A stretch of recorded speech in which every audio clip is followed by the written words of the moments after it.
ॐ तच्छंयोरवृणीमहे गातुं यज्ञाय गातुं यज्ञपतये दैवे स्वस्तिरस्तु नः स्वस्तिर्मानुषेभ्यः ऊर्ध्वं जगातु भेषजम् शन्नो अस्तु द्विपदे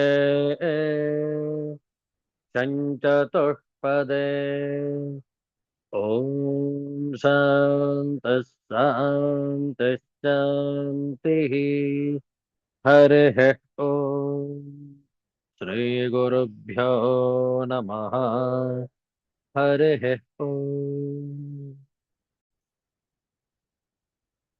Universal prayer. O hidden life, vibrant in every atom. O hidden light, shining in every creature. O hidden love, embracing all in oneness. May each who feels himself as one with thee know he is also one with every other. Om Shanti, Shanti, Shanti.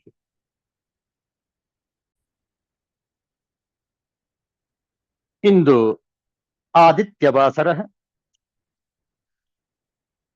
ಅಧಿಕ ಜ್ಯೇಷ್ಠ ಮಾಸದ ಬಹುಳ ಚತುರ್ದಶಿ. ನಾಳೆ ದಿವಸ ಸೋಮವಾರ, June ತಿಂಗಳ 15ನೇ ತಾರೀಕು ಅಮಾವಾಸ್ಯೆ. ಆ ನಂತರ ಮಂಗಳವಾರದಿಂದ ನಿಜ ಜ್ಯೇಷ್ಠ ಮಾಸ ಆರಂಭ. ಇಂತಹ ಜ್ಯೇಷ್ಠ ಮಾಸದ ಶ್ರೇಷ್ಠ ಭಾನುವಾರದ ಮುಸ್ಸಂಜೆಯಲ್ಲಿ ಶ್ರೀ ಶಿವಮಹಿಮ್ನ ಸ್ತೋತ್ರಂ, ಈ ಸ್ತೋತ್ರದ ಆಯ್ದ 5 ಶ್ಲೋಕಗಳ ಪಾರಾಯಣ ಶ್ರದ್ಧೆಯಿಂದ ಆಲಿಸುವಂತವರಾಗಿ ಶ್ರೀ ಶಿವಮಹಿಮ್ನ ಸ್ತೋತ್ರಂ. ಓಂ ಅಜನ್ಮಾನೋ ಲೋಕಾಃ किमवयववन्तोऽपि जगताम् अधिष्ठातारं किं भवविधिरनादृत्य भवति अनीशो वा कुर्याद्भुवनजनने कः परिकरः यतो मन्दास्त्वां प्रत्यमरवर संशेरत इमे त्रयी सांख्यं योगः पशुपतिमतं वैष्णवमिति प्रभिन्ने प्रस्थाने परमिदमदः पथ्यमिति च रुचीनां वैचित्र्यादृजुकुटिल नानापथजुषाम्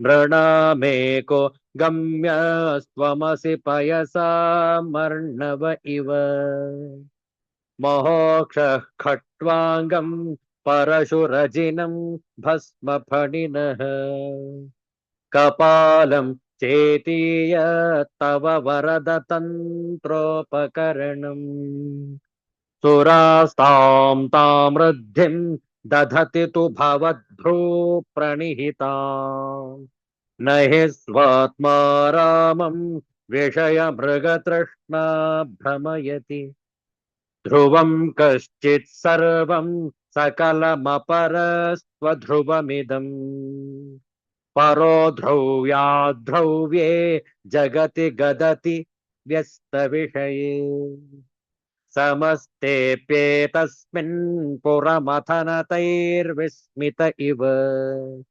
स्तुवञ्जिह्रेमि त्वां न खलु ननु दृष्टा मुखरता तवैश्वर्यं यत्नाद्यदुपरि विरञ्चिर्हरिरथः परिच्छेतुं यातावनलमनलस्कन्धवपुषः ततो भक्तिश्रद्धा भरगुरुगृणद्भ्यां गिरिशयत् स्वयं तस्थेताभ्यां तव किमनुवृत्तिर्न फलति। ओम शांति शांति ಶಾಂತಿ.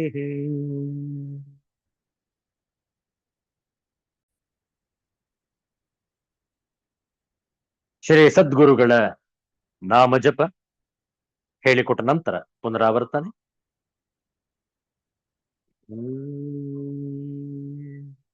ದಿಗಂಬರ ದಿಗಂಬರ ಶ್ರೀಪಾದ ವಲ್ಲಭ ದಿಗಂಬರ.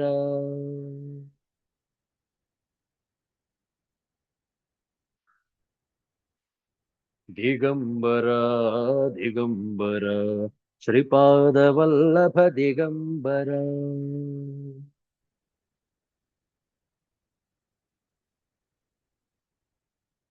ದಿಗಂಬರ ದಿಗಂಬರ ಶ್ರೀಪಾದ ವಲ್ಲಭ ದಿಗಂಬರ.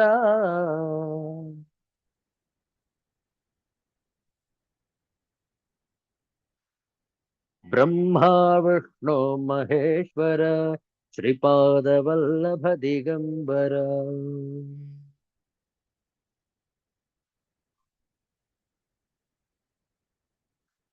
ದಿಗಂಬರ ದಿಗಂಬರ ಶ್ರೀಪಾದ ವಲ್ಲಭ ದಿಗಂಬರ.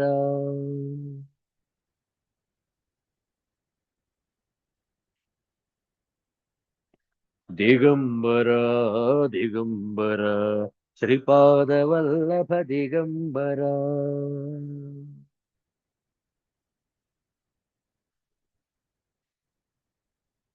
ದಿಗಂಬರ ದಿಗಂಬರ ಶ್ರೀಪಾದ ವಲ್ಲಭ ದಿಗಂಬರ.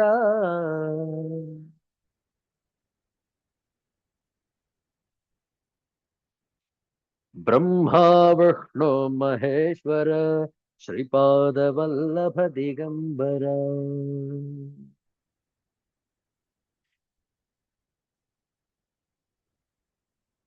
ಬ್ರಹ್ಮ ವಿಷ್ಣು ಮಹೇಶ್ವರ ಶ್ರೀಪಾದ ವಲ್ಲಭ ದಿಗಂಬರ.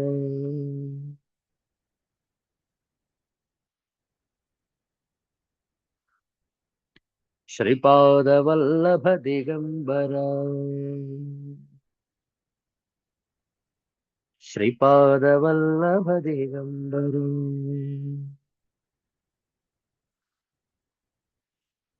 ಸಿದ್ಧಾಂತ ಅವಧೂತ ಚಿಂತನ ಶ್ರೀ ಗುರುದೇವ ದತ್ತ. ಜಯ ಜಯ ರಘುವೀರ ಸಮರ್ಥ. ಇಂದು ಜೂನ್ ತಿಂಗಳ 14ನೇ ತಾರೀಕು 2026ನೇ ಇಸ್ವಿ ಭಾನುವಾರ. ಇಂದು ಪ್ರತಿ ವರ್ಷದಂತೆ ಜೂನ್ 14 ವಿಶ್ವ ರಕ್ತದಾನಿಗಳ ದಿನ. ನಾವು ಅನೇಕ ವರ್ಷಗಳಿಂದ ರಕ್ತದಾನ ಮಾಡ್ತಾ ಬಂದಿದ್ದೇವೆ. ಪ್ರತಿ 3 ತಿಂಗಳಿಗೊಮ್ಮೆ ಅಂದ್ರೆ ವರ್ಷಕ್ಕೆ 4 ಬಾರಿ ರಕ್ತದಾನವನ್ನು ಮಾಡ್ತೇವೆ. ರಕ್ತದಾನ ಮಾಡುವಂಥದ್ದು ಅತ್ಯಂತ ಶ್ರೇಷ್ಠವಾದಂತಹ ಭಗವಂತನ ಕೈಂಕರ್ಯ. ತಮಗೆ ಯಾರ್ಯಾರಿಗೆ ಅನುಕೂಲವಿರುತ್ತೆ ನಿಯಮಿತವಾಗಿ ರಕ್ತದಾನ ಮಾಡಲು ಮುಂದೆ ಬನ್ನಿ. ಅನೇಕ ಜೀವರುಗಳ ಮುಂದುವರಿಯುವಿಕೆಗೆ ಸಹಾಯವಾಗುವುದು. ಇಂದು ವಿಶ್ವ ರಕ್ತದಾನಿಗಳ ದಿನ. ಇಂತಹ ಶ್ರೇಷ್ಠವಾದ ದಿನದಂದು ನಾರಾಯಣನ ಸ್ಮರಣೆ ಭಜನೆ ಹೇಳಿಕೊಟ್ಟ ನಂತರ ಪುನರಾವರ್ತನೆ.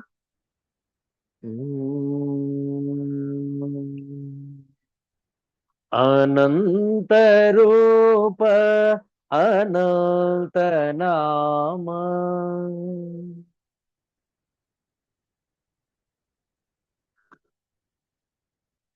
ಆದಿಮೂಲ ನಾರಾಯಣ.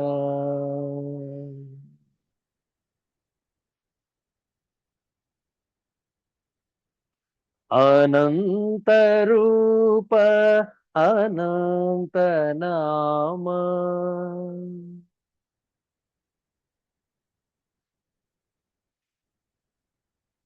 ಆದಿಮೂಲ ನಾರಾಯಣ.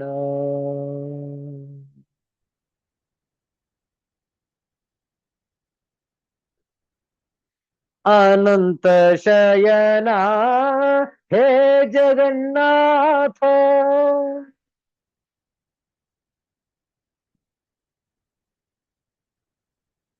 कमल नयन हे माधव,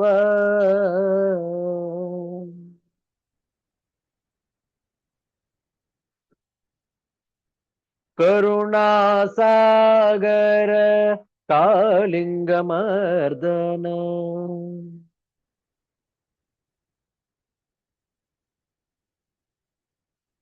हे दया सिंधो कृष्ण,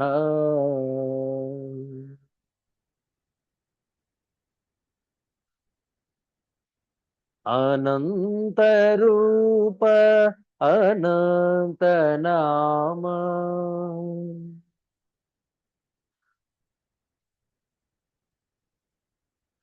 आदि मूल नारायण,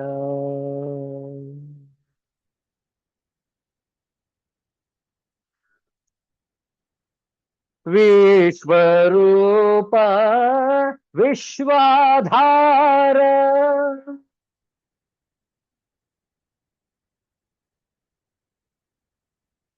विश्वेश्वर हे नारायण,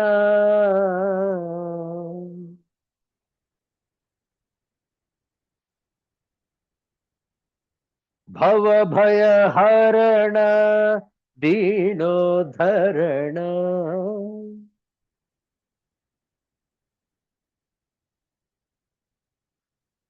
हे कृपा सिंधो कृष्ण,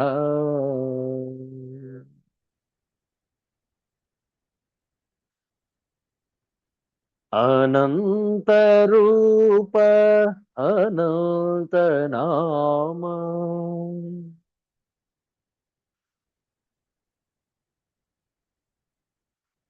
आदि मूल नारायण,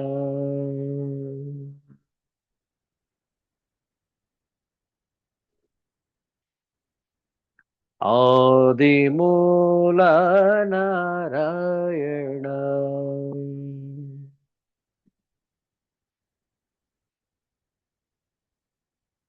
नारायण।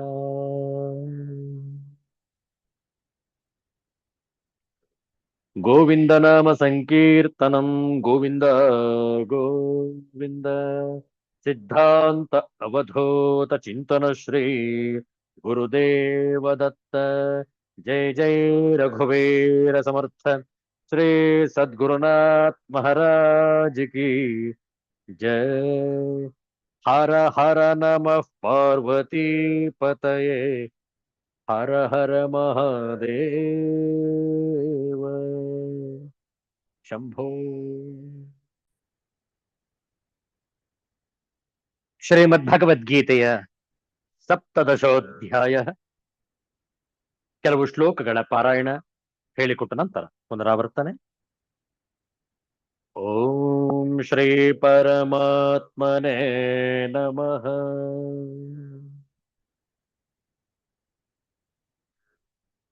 ಅಥ ಸಪ್ತದಶೋಧ್ಯಾಯಃ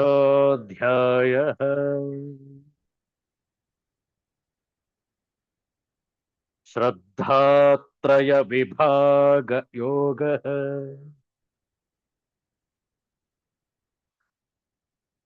ಶ್ರೀ ಭಗವಾನುವಾಚ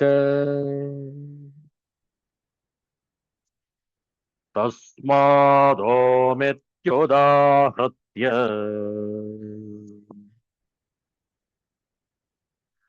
ಯಜ್ಞದಾನ ತಪಃ ಕ್ರಿಯಾಃ ಪ್ರವರ್ತಂತ ವಿಧಾನೋಕ್ತಾಃ ಸತತಂ ಬ್ರಹ್ಮವಾದಿನಾಂ ತದಿತ್ಯನಭಿಸಂಧಾಯ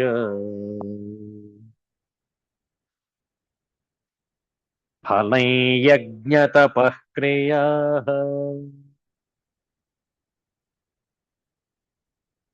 ದಾನ ಕ್ರಿಯಾಶ್ಚ ವಿವಿಧಾಃ ಕ್ರಿಯಂತೆ ಮೋಕ್ಷಕಾಂಕ್ಷಿಭಿಃ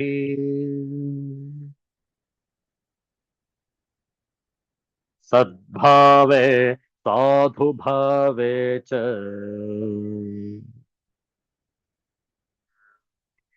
ಸದಿತ್ಯೇತತ್ ಪ್ರಯುಜ್ಯತೆ ಪ್ರಶಸ್ತೆ ಕರ್ಮಣಿ ತಥಾ ಸಚ್ಛಬ್ದಃ ಪಾರ್ಥ ಯುಜ್ಯತೆ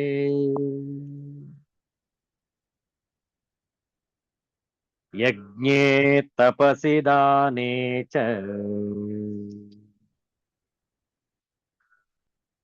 ಸ್ಥಿತಿಃ ಸದಿತಿ ಚೋಚ್ಯತೆ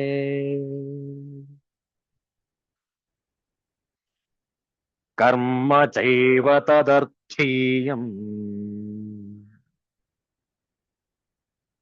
ಸದಿತ್ಯೇವಾಭಿಧೀಯತೆ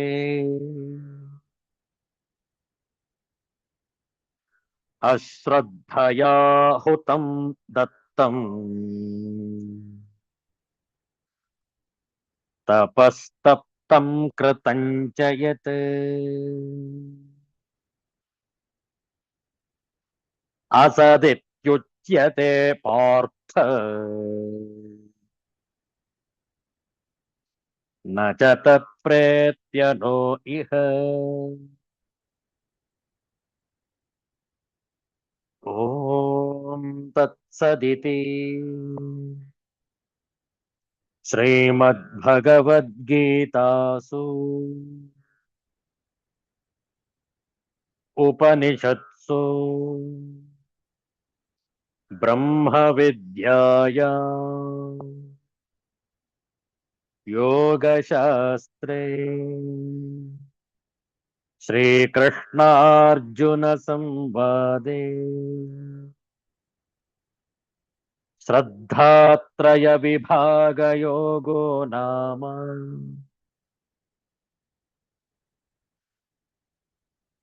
ಸಪ್ತದಶೋऽಧ್ಯಾಯಃ ಹರಿಃ ಓಂ ಶ್ರೀ ಗುರುಭ್ಯೋ ನಮಃ ಹರಿಃ ಓಂ.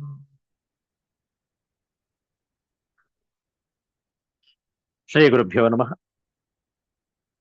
ಶ್ರೀಮದ್ ಭಗವದ್ಗೀತೆಯ 17ನೇ ಅಧ್ಯಾಯದ ಕೊನೆಯ ಶ್ಲೋಕ 28ನೇ ಶ್ಲೋಕದ ಶಾಂಕರ ಭಾಷ್ಯ. ಅಶ್ರದ್ಧಯಾಹುತಂ ದತ್ತಂ ತಪಸ್ತಪ್ತಂ ಕೃತಂ ಚ ಯತ್ ಅಸದಿತ್ಯುಚ್ಯತೆ ಪಾರ್ಥ ನ ಚ ತತ್ಪ್ರೇತ್ಯ ನೋ ಇಹ.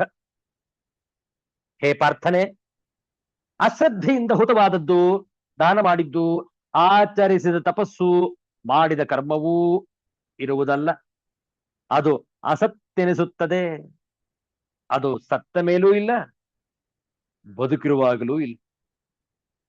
ಅಶ್ರದ್ಧೆಯಾ ಹುತಂ ಹವನಂ ಕೃತಂ ಅಶ್ರದ್ಧೆಯಾ ದತ್ತಂಚ ಬ್ರಾಹ್ಮಣೇಭ್ಯ ಅಶ್ರದ್ಧೆಯಾ ತಪಃ ತಪ್ತಂ ಅನುಷ್ಠಿತಂ ತಥಾ ಅಶ್ರದ್ಧಯೈವ ಕೃತಂಚ ಯತ್ ಸ್ತುತಿ ನಮಸ್ಕಾರಾದಿ ತತ್ಸರ್ವಂ ಅಸತ್ ಇತಿ ಉಚ್ಯತೆ. ಮತ್ಪ್ರಾಪ್ತಿ ಸಾಧನ ಮಾರ್ಗ ಬಾಹ್ಯತ್ವಾತ್. ಹೇ ಪಾರ್ಥ, ನ ಚ ತತ್ ಬಹ್ವಾಯಾಸಮಪಿ ಪ್ರೇತ್ಯ ಫಲಾಯ ನೋ ಅಪಿ ಇಹಾರ್ಥಂ ಸಾಧುಭಿಃ ನಿಂದಿತತ್ವಾತ್ ಇತಿ. ಆಚಾರ್ಯ ಶಂಕರರ ಭಾಷ್ಯ ಅತ್ಯಂತ ಸ್ಪಷ್ಟವಾಗಿದೆ ನೋಡಿ. ಭಾಷ್ಯಾರ್ಥವನ್ನ ತಿಳಿದುಕೊಳ್ಳೋಣ. ಅಶ್ರದ್ಧೆಯಿಂದ ಹುತವಾದದ್ದು, ಹವನ ಮಾಡಿದ್ದು ಮತ್ತು ಅಶ್ರದ್ಧೆಯಿಂದ ಬ್ರಾಹ್ಮಣರಿಗೆ ದಾನ ಕೊಟ್ಟದ್ದು, ಅಶ್ರದ್ಧೆಯಿಂದ ಆಚರಿಸಿದ ಅನುಷ್ಠಾನ ಮಾಡಿದ ತಪಸ್ಸು, ಹಾಗೂ ಅಶ್ರದ್ಧೆಯಿಂದಲೇ ಮಾಡುವರಲ್ಲ ಆ ಸ್ತುತಿ ನಮಸ್ಕಾರ ಮುಂತಾದದ್ದು ಎಲ್ಲವೂ ಕೂಡ ಅಸತ್, ಕೆಟ್ಟದ್ದು ಎಂದೆನಿಸುತ್ತದೆ. ಏಕೆಂದರೆ ಅದು ನನ್ನನ್ನು ಪಡೆಯುವುದಕ್ಕೆ ಬೇಕಾದ ಸಾಧನ ಮಾರ್ಗಕ್ಕೆ ಹೊರತಾಗಿರುತ್ತದೆ. ಅಶ್ರದ್ಧೆಯು ಎಂದಿಗೂ ಸದ್ಗತಿಯನ್ನು ಕೊಡಲಾರದು. ಎಲೆ ಪಾರ್ಥನೆ, ಅದು ಬಹಳ ಆಯಾಸದಿಂದ ಮಾಡಿದ್ದಾದರೂ ಸತ್ತ ಮೇಲೆ ಪರಲೋಕದಲ್ಲಿ ಫಲಕ್ಕೆ ಕಾರಣವಾಗುವುದಿಲ್ಲ, ಇಹಲೋಕದ ಸುಖಕ್ಕೂ ಆಗುವುದಿಲ್ಲ. ಏಕೆಂದರೆ ಸತ್ಪುರುಷರು ಅದನ್ನು ನಿಂದಿಸುತ್ತಾರೆ. ಆದ್ರಿಂದ ಮಾಡುವ ಎಲ್ಲ ಕಾರ್ಯಗಳು, ಯಜ್ಞ, ದಾನ, ತಪಃ, ಕರ್ಮ ಎಲ್ಲವೂ ಕೂಡ ಶ್ರದ್ಧೆಯಿಂದ ಮಾಡತಕ್ಕದ್ದು. चाहे यज्ञ हो, दान हो या तप हो, बिना आध्यात्मिक लक्ष्य के व्यर्थ रहता है। अतएव इस श्लोक में यह घोषित किया गया है कि ऐसे कार्य कुत्सित है। प्रत्येक कार्य कृष्ण भावनामृत में रहकर ब्रह्म के लिए किया जाना चाहिए। संपूर्ण वैदिक साहित्य में भगवान में श्रद्धा की संस्तुति की गई है। ऐसी श्रद्धा तथा समुचित मार्गदर्शन के बिना कोई फल नहीं मिल सकता। समस्त वैदिक आदेशों के पालन का चरम लक्ष्य कृष्ण को जानना है। इस सिद्धांत का पालन किए बिना कोई सफल नहीं हो सकता। इसीलिए सर्वश्रेष्ठ मार्ग यही है कि मनुष्य प्रारंभ से ही किसी प्रामाणिक गुरु के मार्गदर्शन में कृष्ण भावनामृत में कार्य करे। सब प्रकार से सफल होने का यही मार्ग है। बद्ध अवस्था में लोग देवताओं, भूतों या कुबेर जैसे यक्षों की पूजा के प्रति आकृष्ट होते हैं। यद्यपि सतोगुण, रजोगुण तथा तमोगुण से श्रेष्ठ है, लेकिन जो व्यक्ति कृष्ण भावनामृत को ग्रहण करता है, वह प्रकृति के इन तीनों गुणों को पार कर जाता है। यद्यपि क्रमिक उन्नति की विधि है, किंतु शुद्ध भक्तों की संगति से यदि कोई कृष्ण भावनामृत ग्रहण करता है तो सर्वश्रेष्ठ मार्ग है। इस अध्याय में इसी की संस्तुति की गई है। इस प्रकार से सफलता पाने के लिए उपयुक्त गुरु प्राप्त करके उसके निर्देशन में प्रशिक्षण प्राप्त करना चाहिए, तभी ब्रह्म में श्रद्धा हो सकती है। जब कालक्रम से यह श्रद्धा परिपक्व होती है तो इसे ईश्वर प्रेम कहते हैं। यही प्रेम समस्त जीवों का चरम लक्ष्य है। अतएव मनुष्य को चाहिए कि सीधे कृष्ण भावनामृत ग्रहण करे। इस 17वें अध्याय का यही संदेश है। हे पार्थ, अश्रद्धया हुतम दत्तम तप्तम तपಃ च। ಎಲೆ ಅರ್ಜುನ, ಅಶ್ರದ್ಧೆಯಿಂದ ಮಾಡಿದ ಹವನ, ಹೋಮ, ಕೊಟ್ಟದಾನ, ಆಚರಿಸಿದ ತಪಸ್ಸು ಮತ್ತು ಯತ್ಕೃತಂ ಮಾಡಲ್ಪಟ್ಟ ಇನ್ನಿತರೆ ಕರ್ಮಗಳು ಅಸತ್ ಇತಿ ಉಚ್ಯತೆ. ಅಸತ್ ಕೆಟ್ಟದ್ದು ಎಂದು ಹೇಳಲ್ಪಡುತ್ತವೆ. ತತ್ ಇಹ ನೋಚ ಪ್ರೇತ್ಯ ನ, ಅದು ಈ ಲೋಕದಲ್ಲಿ ಶ್ರೇಯಸ್ಕರವಲ್ಲ ಮತ್ತು ಮರಣದ ನಂತರವೂ ಶ್ರೇಯಸ್ಕರವಲ್ಲ. ಹೇ ಅರ್ಜುನ, ಅಶ್ರದ್ಧೆಯಿಂದ ಮಾಡಿದ ಹವನ, ಹೋಮ, ಕೊಟ್ಟ ದಾನ, ಆಚರಿಸಿದ ತಪಸ್ಸು ಮತ್ತು ಇನ್ನಿತರೆ ಕರ್ಮಗಳು ಅಸತ್ ಎಂದು ಹೇಳಲ್ಪಡುತ್ತವೆ. ಆದುದರಿಂದ ಅವು ಇಹಪರಗಳಲ್ಲಿ ಎಲ್ಲಿಯೂ ಶ್ರೇಯಸ್ಕರವಲ್ಲ. ಆದುದರಿಂದ ಸಚ್ಚಿದಾನಂದ ಘನ ಪರಮಾತ್ಮನ ನಾಮವನ್ನು ನಿರಂತರ ಸ್ಮರಿಸುತ್ತಾ ನಿಷ್ಕಾಮ ಭಾವದಿಂದ ಕೇವಲ ಪರಮಾತ್ಮನಿಗಾಗಿಯೇ ಶಾಸ್ತ್ರೋಕ್ತವಾಗಿ ನಿಯಮಿತವಾದ ಕರ್ಮಗಳನ್ನು ಪರಮ ಶ್ರದ್ಧೆ ಮತ್ತು ಉತ್ಸಾಹದಿಂದ ಆಚರಿಸಬೇಕು. ಇತಿ ಶ್ರೀಮದ್ ಭಗವದ್ಗೀತಾ ರೂಪಿ ಉಪನಿಷತ್ ಮತ್ತು ಬ್ರಹ್ಮವಿದ್ಯೆ ಹಾಗೂ ಯೋಗಶಾಸ್ತ್ರ ವಿಷಯವಾಗಿ ಶ್ರೀ ಕೃಷ್ಣ ಮತ್ತು ಅರ್ಜುನರ ಸಂವಾದದಲ್ಲಿ ಶ್ರದ್ಧಾತ್ರಯ ವಿಭಾಗ ಯೋಗ ಎಂಬ 17ನೇ ಅಧ್ಯಾಯ ಸಂಪನ್ನವಾಯಿತು. ಹರಿ ಓಂ ತತ್ಸತ್, ಹರಿ ಓಂ ತತ್ಸತ್, ಹರಿ ಓಂ ತತ್ಸತ್. All these acts, whether it is sacrifice or charity or austerity, all these acts become perfect only when it is done with complete Shraddha. If at all we do not do any of these activities with Shraddha, then all our acts will become futile. In this thundering negative statement, we have an indication that Shraddha is man, and an individual without Shraddha, even if he performs a most glorious act, it is not for here or hereafter. It is not only in the realm of the spirit that this law holds good, but also in the material world of our day-to-day activities. This is a unique and unquestionable rule of life. Without Shraddha, no one can come to shine in any field of activity. No one can hope to gather any profit at all out of any activity if he has no Shraddha in it, both in the secular activities of the marketplace and in the sacred performance of religious acts. The factor that determines the quality and quantity of the result is our Shraddha in our own efficiency and goodness and in our field of activity. Such acts performed without Shraddha become barren, asat, says Lord Krishna. Thus, in the Upanishads of the glorious Bhagavad Gita, in the science of the eternal, in the scripture of yoga, in the dialogue between Sri Krishna and Arjuna, the 17th discourse ends entitled Shraddhatraya Vibhaga Yoga.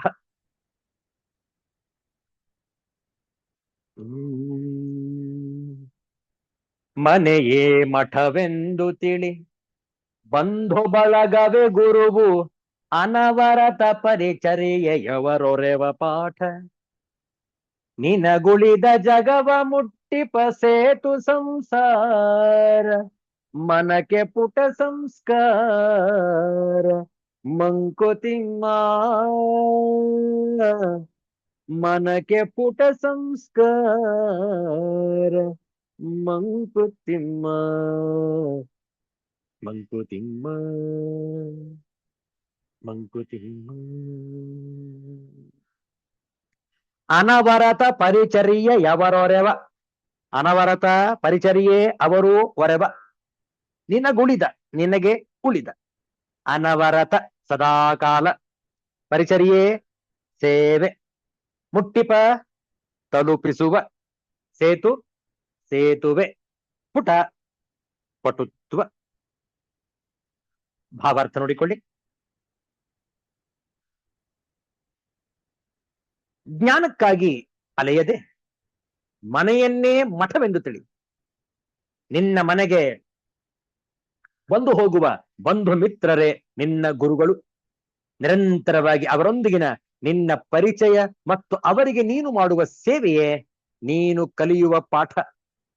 ನಿನಗೆ ಹೊರ ಜಗತ್ತಿನೊಂದಿಗೆ ಸಂಪರ್ಕವನ್ನು ಕಲ್ಪಿಸುವ ಸೇತುವೆಯೇ ಈ ಸಂಸಾರ.